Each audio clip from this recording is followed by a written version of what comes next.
So hello guys and welcome back to the channel. Today I'm going to show you how to add keywords to your Shopify website.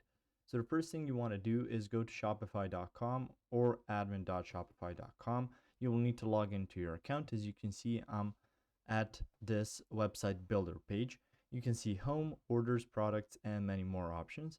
But if you want to set up your SC or rather SEO, you will need to go to your online store, and from there you can add keywords to your website. So from your online store, you can see themes, pages, preferences. You can click on pages and you can see your title, your contact and stuff like that. So you can see the pages that you've added to your Shopify store. And if you want to add some keywords, click on one of those pages.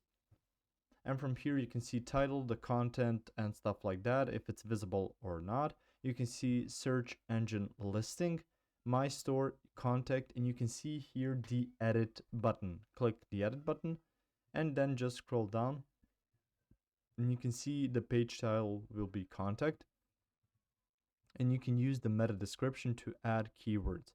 So you can do that by adding something interesting and catchy that you think a lot of people will search for, and then from there you can add even more keywords. Just type in something like this and then put in uh, viral perhaps, or you can add some stuff to it as well, so you can get more people to click on your page once you set it up through here.